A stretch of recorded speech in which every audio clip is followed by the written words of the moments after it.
Okay mga kamatis, mga kaibigan, welcome back to another content. And for this video, i-update ko na po kayo dito sa nangyari kay Madam Principal.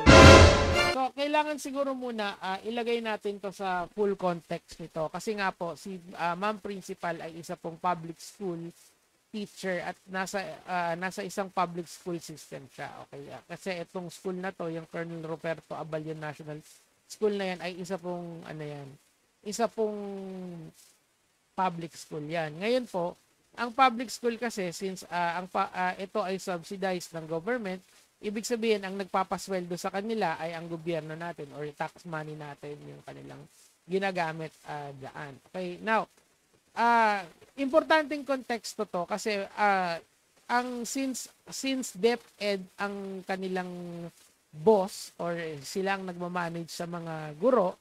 So, ang DepEd ang mag-a-assign kung saan bang itong teacher na to ay bagay. Ganun yan. So, sa DepEd kasi meron mga grade levels yung mga teacher. May teacher 1, teacher 2, master teacher, tapos sa principal din. Meron principal 1, principal 2, etc. Si Madam, principal 2 na yan. Okay?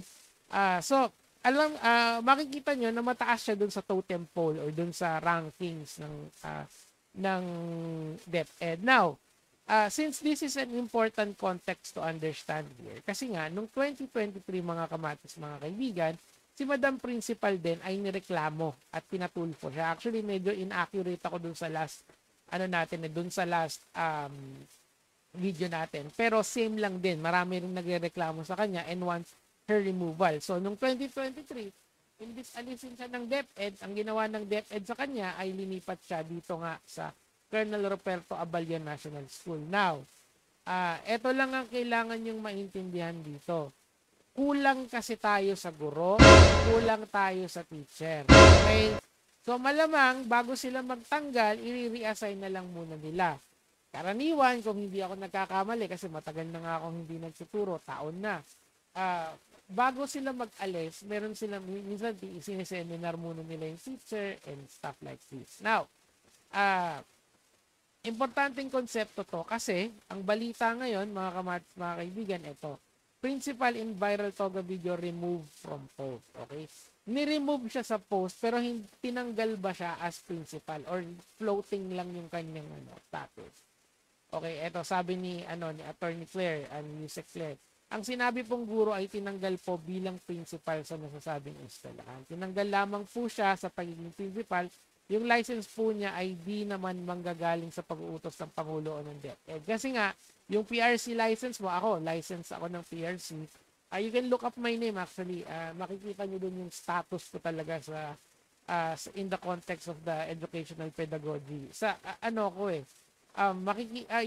Yung professional license kasi PRC ang nagre-regulate no? Okay, 'di ba?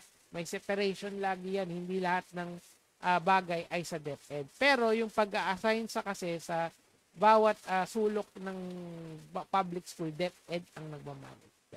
Okay? Okay, eto. The Department of Education earlier said that there was no policy prohibiting the wearing of togas. Ayan, okay. So, ulitin natin yan kasi nga ito yung naging pagtatalo dito.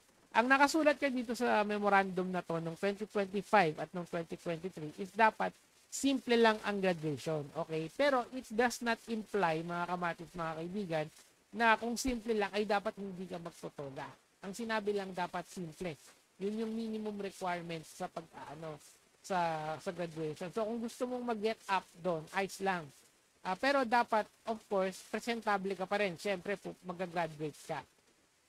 Ngayon, ang nangyari dito kung natatandaan nyo, ang nangyari dito sa graduation ceremony na to, ay yung mga bata, pinagsusuot nila, pinaghuhubad niya ng toga para lahat ng walang dalang toga ay hindi ma-left out. Actually, kung titignan mo naman yung rational ng galit niya, tama naman. Medyo may point naman siya.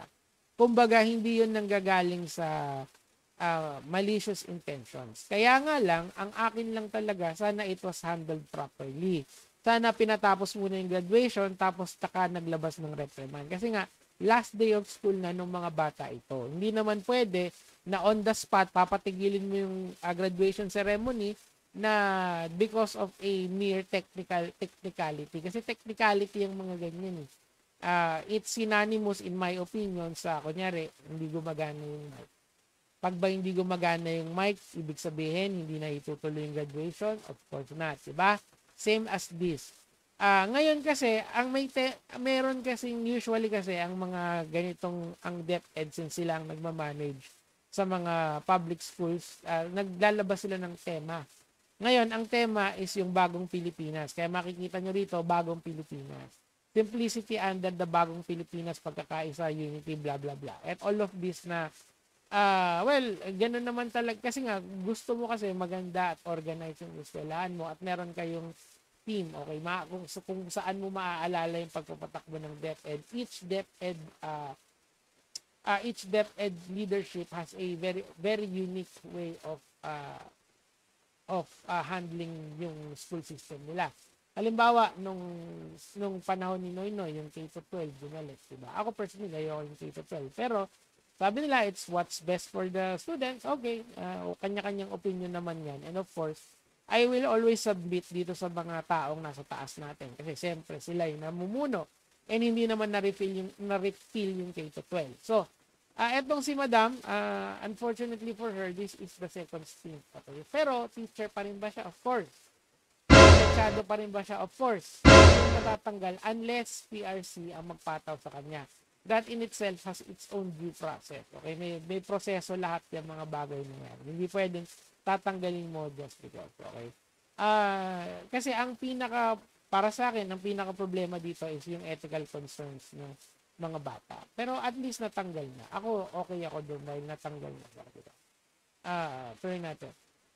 There is no prohibition under the memorandum 20. Okay, under the prescribed attire for graduation moving up ceremony includes casual wear or the school uniform. Okay, so ayan yung prescribed. Okay, so hindi naman yan para sa akin hindi siya hard requisite. So kung ano lang yung basta ayos tignan, pwede na lang. Okay, yung white shirt lang, and yung black pants, ganun, pwede yun. But eto, toga and sublime may be worn as an optional supplementary garment. Okay. Kailangan lang, para sa akin talaga dapat maglabas ng bagong memorandum ang DepEd in relation dito sa sa pagsusuot ng kung ano yung dapat they have to be specific, okay? Sabihin nila kung ano yung pwede at saka hindi pwede but not limited to. Diba? Ganun yan eh. Of course, kailangan talaga casual kasi nga moving up ceremony yan or graduation. Diba? I just hope na maglabas sila niyan. It will not take them so much. Okay, the school division of Antique said that it already organized an investigation team and ordered the school head and other concerned officials to submit an incident report with an appropriate intervention plan. Okay, so explain natin itong intervention plan na to. Depende yan eh kung ano yung magiging final say nila, kung ano yung magiging disciplinary actions nila. Tandaan nyo, nung 2023 pa yan nirereklamo ng ibang school. Pero same na may nagrereklamo. So, it's either tatanggalin ba siya or ililipat na naman ba after siguro mag-seminar or mag-take ng mga workshops kasi pwede yung ganong klaseng rehabilitation. Ang point kasi nitong mga intervention plans na to, kasi we don't want to lose ang isang teacher or isang principal over an incident na meron namang solusyon na hindi permanent. Okay? Kasi pag tinanggal mo ang isang tao, permanent na yon. So yan yung yung idea sa mga ganito. Yung kung ano man yung disciplinary action diyan, hindi natin alam. Ako personally, sa tingin ko, mag-administrative work na lang siya, yung office lang talaga. 'Di ba? And kasi siya, ang taas ng posisyon niya eh. Principal to na siya eh. Meaning to say, taon na yung kanyang ginugol sa school system. So, siguro may seniority diyan sa DepEd. Hindi ko alam, hindi naman ako public school teacher.